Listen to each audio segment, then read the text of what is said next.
Hey everyone, Brian here for Ginger Prime, and I want to jump into this topic pretty quickly because I think it's really fascinating. While the core subject of this video is in fact New World, you could really extrapolate this out to any specific game, especially as it relates to the age of Twitch and video game marketing. But let's go ahead and jump in so you guys have the core information and the context, and I'm going to bring in a couple other thoughts here in this video as well. So yesterday, New World posted Tune In Tempest Heart stream, in which that on March the 9th at 10 a.m. Pacific time, that's going to be us 12 o'clock, noon Central Time post, to join into the World Experience lead Mike Willett venture into the new Tempest Heart expedition alongside Shroud, Rich Campbell, Asmongold, and Danny TV. Now, outside of all of this list, I'm so happy to see Danny on this list. If you guys haven't been following Danny, he's been on the podcast. Honestly, just one awesome guy. I honestly like everybody on this list. When it comes down to marketing specifically, this is a killer set of streamers to kind of start this. And that's kind of what this video is going to be asking about. This party of 5 seasoned warriors will attempt to vanquish Isabella as they descend into her lair while having new exclusive Twitch drops enabled. Make sure to tune into one of their streams to begin earning the Indigo Flame. And you can see here, this is going to be a headwear that basically when applied is an invisible helmet that turns your eyes to this glowing indigo flame.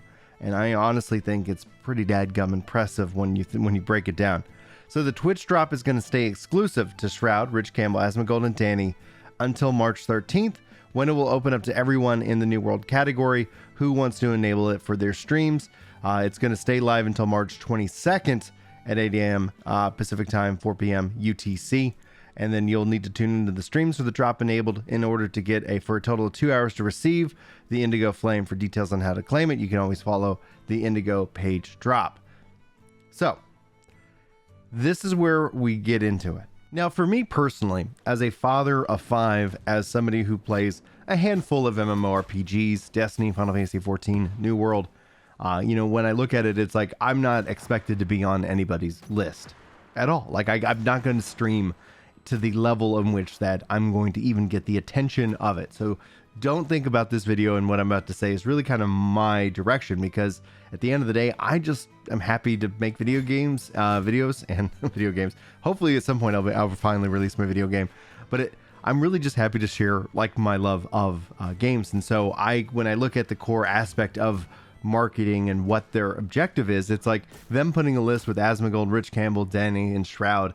Like it brings up the question is now the right time to start marketing New World, because this is going to put the game out in front of a lot of people. And I've been playing the March PTR, and I have to say, like, it is definitely getting close. Like, to start this today, and if you look at going to the 13th and to the 22nd, it tells me they have a pretty tight timeline on when they expect to release their March PTR update, and they're pretty dadgum confident in that aspect, or they're pretty dadgum desperate in terms of trying to bring people back. I'm going to lean more into the confidence thing, but maybe that's just my personal bias speaking to you guys right now. Filter that out. Note that about me. It's always important you should know the context, especially as I speak. But Baggins TV, which I just recently started following specifically because of this tweet, been following their streams, generally really positive. And I like that they followed this up with a retweet of themselves saying, hey, could you please help creators out and clarify whether your March Twitch drops are only available to the 6 streamers? If so, could you please reconsider to include those who make content around the game, generally who love New World and who want to support it? And following it up being the fact that it's a timed exclusive Twitch drop and then essentially opening it up to the rest of the community. I can't fault anybody, especially like for somebody who's like a full-timer, and that is really something that is quite powerful. Like the Twitch drop, these kind of marketing campaigns are very beneficial. You don't actually have to pay a streamer to stream your game. You can actually give them something like this and it benefits them. The Destiny 2 bounties system, in which that you play and stream Destiny 2 and you gift somebody gives subs, they get things to unlock. Like in and of itself, it's like a whole new era of marketing, a whole new age of how you get games out in front of people. That's one of the things that I've seen in terms of what I would describe as generational, is that traditionally, like growing up for me, like it was magazines, and then it was like sites like IGN, and then it was like, sites like 1UP, and that's where essentially you get your information, and that has since bled out into the more YouTube and Twitch streaming, to where, personally speaking, I've seen the shift or the demand for certain pieces of content like let's plays, like I remember when that was the thing, fall away to more the live streams and that having that real-time interaction. And essentially the question really for me, and that's the thing I've been thinking about this entire time, because when I tell people that I make YouTube videos, usually the number one question I get asked is like, how much do you make? And I shared that. I was like, I think I make, last I checked, was like $600 a month. It's not that, in my mind, that much, especially as like a father of 5, like it ain't, it's not something where I'm like, time to quit my day job, honey.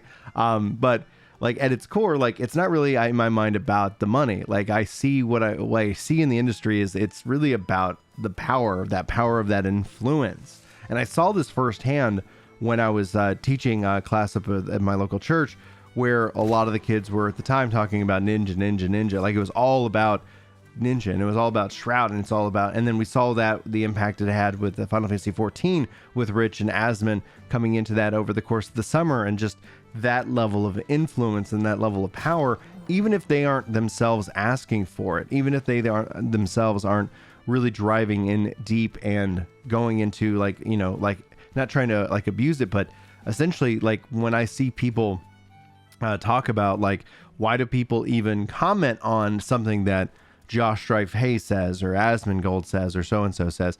And I think at its core, it's because like they carry a lot of weight. They like, even if you specifically don't believe that they do, like the numbers just say otherwise. And that's what marketing really is more interested in, is how do we get our message out in front of more people, even if that message just generally isn't positive. I think it's actually more important that, especially when you're at that size, like one of the things I really respect about the people that are on this list is like, I honestly feel like they're generally genuine. When Asmongold says that he generally loves New World and then gets, memed on it, it's not to the level that I get memed on it in terms of like, people, it is what it is, but it's like people like to think that he's getting paid, and he doesn't have to, like, he doesn't need that. And so he's actually in a position where he gets to be free to say that, but he also commands a heavy, price tag, right? Like him going and doing things has a level impact, and to see Danny on that level with included on him, I think is really great. Now, the other question this video was asking is now the time to start marketing for New World? And I keep going back and forth on it, because I'm really happy with what we've seen so far. Yes, with anything, could it be better? Sure. I like what I'm seeing in the March PTR, and I think it's more in line with them preparing for the roadmap. I think it's more in line with them really having kind of set their heels, sitting down and saying, okay, here's what we can do now that the team is kind of really like experienced with like 9 months of live service. What does this look like? What can we legitimately promise and deliver on? And it shows that they're clearly listening. So the question ultimately is, have we seen kind of the floor with New World? And as I predicted back in the summer, and even continue to say, like, I felt like February and March will probably be the 2 difficult months. So even when we look at the numbers behind New World, like right now during I'm filming this at 7 in the morning on a Wednesday. I just need to go get the trash out. That's you don't need to know that, but I need to go do that. But yeah, when we see here looking at the average players, the peak players in terms of the kind of the last 30 days, we're continuing to see that drop. At some point, this will hit a floor. And then the question is this the time to start marketing and start building that back up, getting people back into the game? And I honestly think probably. I think if they're ready to start delivering, especially bigger content updates, I really have enjoyed what I've seen from the PTR. I think it's going to be an interesting time. What we're really going to see here in the next 6 to 9 months is the real test of where is the floor, where is the core player base, and are they able to invite players back in and start growing, the community? And then that's where we get into kind of my final thought here. Like, we look at the directory within Twitch right now. It's got at least 555,000 followers for New World as a category. So the question is that with 3.8K viewers, and what's this going to ultimately jump into? Just looking over at Steam charts, just like within the game itself, we're seeing the general population continue to fall in terms of hours watched, viewers watched, channel streaming it, and more. does this and Twitch drops, is it going to have a bigger impact? And then finally, guys, if you aren't following over on Danny, I'll include a link to his Twitch below. So if you're curious or you're interested in getting this drop and you want to support an awesome dude, I'd love to point you to him in his direction. So hopefully you guys, check him out and whatnot. So that's going to be it for this video. Those are kind of just my general thoughts. I appreciate you guys if you hung out with me this entire time. Hopefully you got something good out of this video, and hopefully I'll see you in my next video. But until then, take care.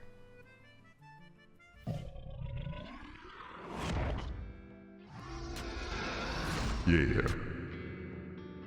It's time to chill out on the couch and read some comments. That's right. You know me when it comes to Destiny. I'm off with the clan, and I'm glad you're feeling better. Oh yeah.